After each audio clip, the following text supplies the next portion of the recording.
Hi, I'm Milla and welcome to our Milla's Game Room video. This video is going to focus on PSP fan translations. As you all know, the PSP was a very successful console in Japan, but there were loads of unlocalized Japanese games, partially due to piracy killing off the platform outside of Japan. Let's go over some of the games that were fan translated by fans many years after the PSP's life. There will be a focus on only in Japan releases, nothing that's been re-released on modern platforms, no machine translations, and no direct links to ROMs or anything like that, only patches. It will be in the description below. So that said, let's get straight into it. Remember that 7th Dragon game localised for the Nintendo 3DS many years ago? Well, that game was a direct sequel to these two titles I'm discussing at the start of this video, 7th Dragon 2020 and 7th Dragon 2022. Set in Tokyo within the year 2020 in an alternate dimension, quite poetic considering the events of that year IRL, this game has you play as members of Murakumo, dragon hunters who are required to slay every single dragon in order to liberate the city.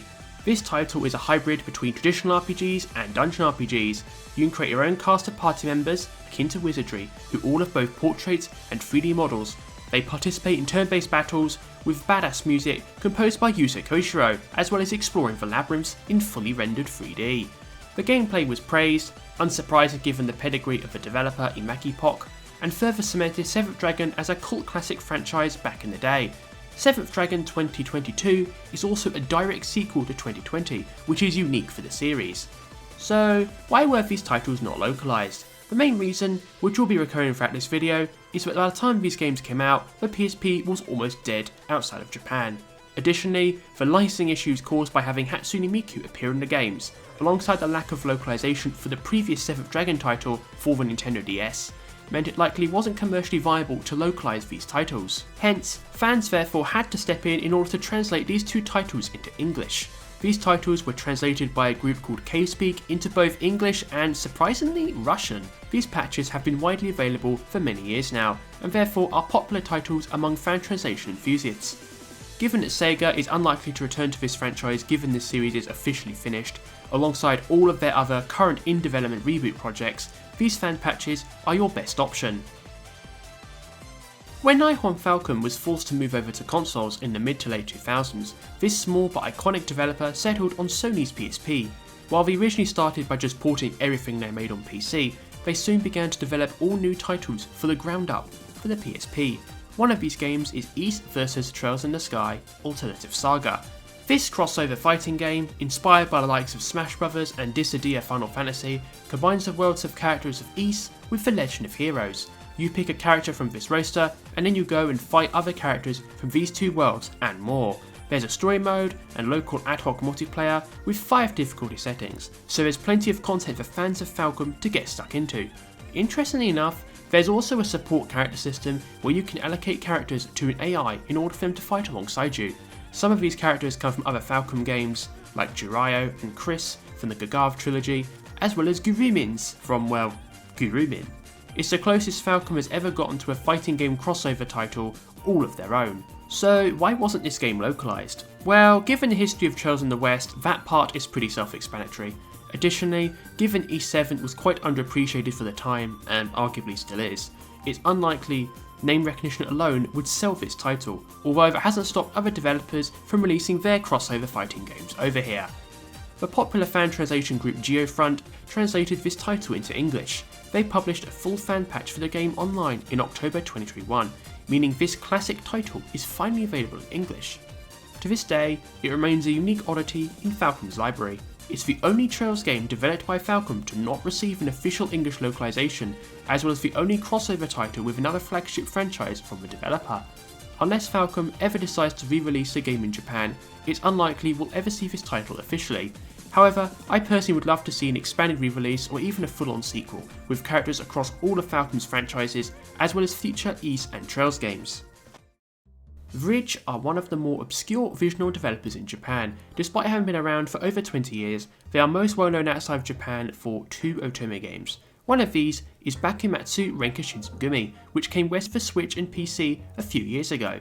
The other title is Storm Lover, a classic otome game from the late 2000s that was fan translated for the PSP. In this title, you play as Yuna Igarashi, a transfer student to one of Japan's most esteemed private schools. She lives in a dorm with lots of attractive guys and goes out to get to know them in a hope one or more of them will confess romantic feelings for her. It's a very light-hearted game and is well liked by those who play it. In fact, the games did well enough to get a Kai re-release, a sequel, fan discs, as well as a port to the PS Vita. In 2015, Otome game modder JJ Jewel released a full fan translation patch for the Kai version of the game, meaning Otome fans could finally play another game in English on their PSP that's not by Idea Factory. Is there a chance of this game coming west? I think so, given that D3 publisher and Verge have both taken steps to localise more of their visual novels into English, both ports and all new titles. Until they decide to return to this franchise in the future, this English patch is your best option.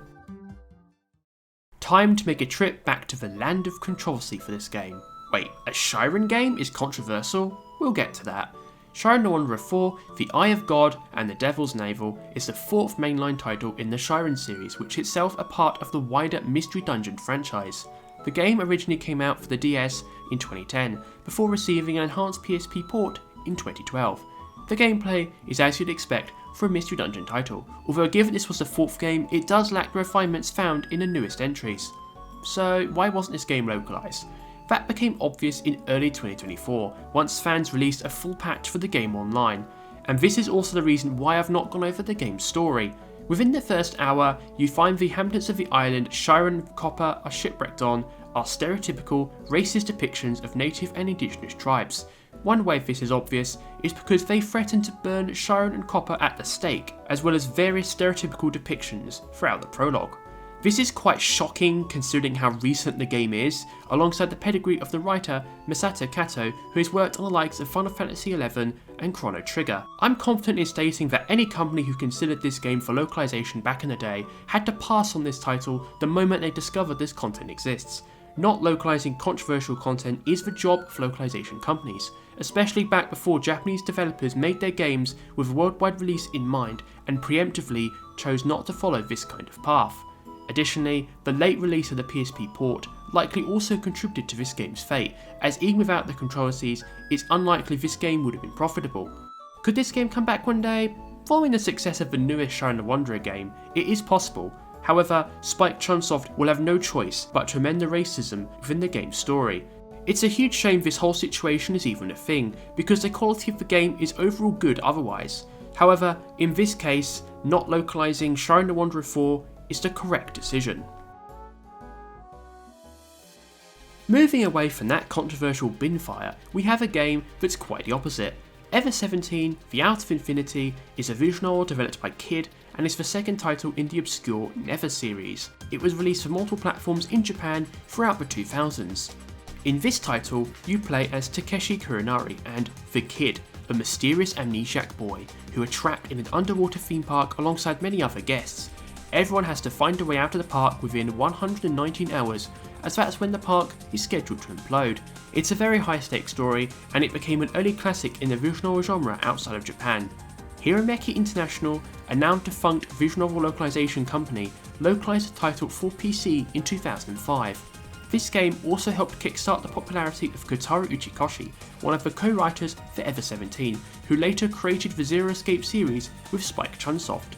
Fans would go on to backport the official translation over to the PSP version, which Cyberfront, another defunct publisher, released in Japan. This greatly increased the game's accessibility, allowing more people to check out this classic story. Is there a chance of this game getting localized? Yes, but not this version. In early 2023, Mage's director Makoto Asada teased remakes for the Infinity series. However, no further announcements have come since then, so we may see an official remake for Ever 17 at some point in the coming years. However, bear in mind Mages have a track record for long development cycles, as was the case with titles like Anonymous Code and the latest Mr. Eat Curtain Call game. However, until this remake happens way down the line, this fan translation is your best option, especially if you play video games on the go. Another game likely getting a remake many years down the line is this one, Persona 2 Eternal Punishment. This title is a remake of Eternal Punishment, the second half of Persona 2. The first title, Innocent Sin, takes place in Sumaru City and focuses on 7 students from Seven Sisters High School as they seek to track down and apprehend the mysterious Joker. And no, this has nothing to do with Batman. Eternal Punishment is a direct sequel to Innocent Sin, following that game's ending, where Maya Amano becomes the protagonist. As one of the earliest Persona games, this was before the days of social simulation, strict time limits, and controversial LGBTQ+ representation. In fact, many fans who've played Persona 2 believe that it's among the best Persona games ever made, and by far the most LGBT friendly. Both titles originally released for the PS1 in the late 1990s, with both becoming popular among Atlus fans back in the day. The first half of Persona 2, Innocent Sin, did not leave Japan on the PS1, but Eternal Punishment did.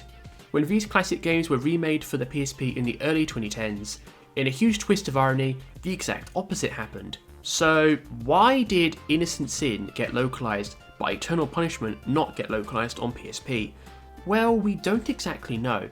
The reason that Atlus stated publicly by former PR manager Nick Maragos is unusual circumstances, which tells us absolutely nothing. However, Atlus were clearly aware fans would not like this news, therefore they re-released the original PS1 title on PSN as a quote-unquote consolation prize. The PSP remake added quality of life features, as well as an extra scenario starring Tetsuya, the protagonist of Innocent Sin, in order to bridge the two games together. So this isn't just a port, and fans' disappointment was justified, especially given Atlus's lack of specific explanation. Hence, fans eventually worked to localise Persona 2 Eternal Punishment themselves, and in July 2022, a patch for the game finally came out, allowing players the chance to experience both versions of Persona 2 on one platform. As of now, this is the best way to experience Persona 2, and is essential if you're a fan of the series, at least until the inevitable Persona 2 remakes, the existence of which is now publicly known thanks to Atlus leaker Midori basically confirming it online. So until these remakes are announced and come out, the fan translation of Eternal Punishment is your best way to finish the Persona 2 story. The final game I'm discussing today is one of the most well-known Japanese exclusive PSP games, Valkyria Chronicles 3. This is the third mainline entry in SEGA's wartime strategy RPG franchise, and depending on who you ask, is also the best one. Valkyria Chronicles 3 takes place concurrently with the events of the first Valkyria Chronicles. In this title, you play as members of the Galleon Army Squad 422, a division that carries out missions that no other department will. As well as being a return to form for the franchise after the more divisive Valkyria Chronicles 2, this title was one of the first JRPGs to fully utilise DLC, with all new maps and missions released as downloadable content. So why did this game not come to the West?